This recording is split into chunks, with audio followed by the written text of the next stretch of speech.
Hey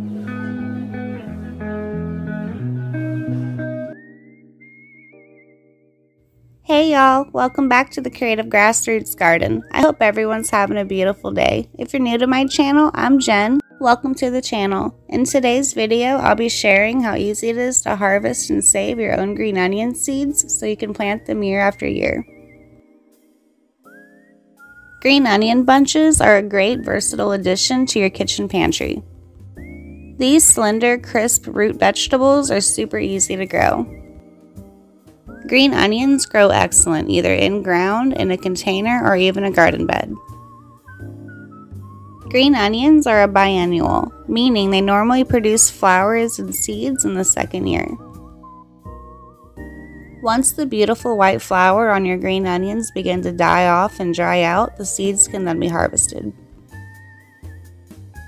For my first step, I'll be pruning off all the dead flower heads so I can show you how easy it is to save all the seeds inside.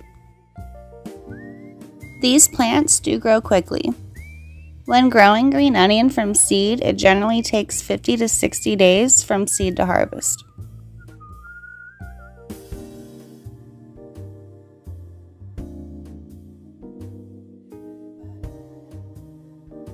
After pruning off the dried flower head, you'll notice the seeds fall out quite easily. The dried out flower heads are very fragile and brittle, and all the seeds inside are very tiny. So all you have to do is gently rub your fingers over the dried out flower heads to help the seeds fall out. During the process, you may notice the debris from the dried out flowers getting into the seed mixture. But no need to worry, it's super easy to separate the seeds from the dried out debris.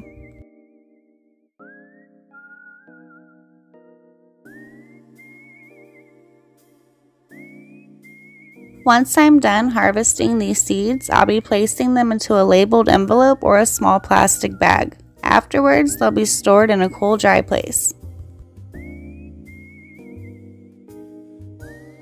And look at all these seeds, y'all. I cannot believe how many I got. Here I have hundreds of seeds, all from 4 flower heads. So now I'll be able to plant these year after year, and I'll never have to buy green onion seeds again. I purchased this seed packet 2 years ago at the price of $7.99, and it came with 250 seeds. And that's why seed saving is so awesome, especially with today's prices. And that's it for today, everyone. If you have any questions or comments, please drop it down below. I'm Jen at the Creative Grassroots Garden, and it looks like we're about to get some rain. Thanks for taking the time to join me today, y'all. Have a great day.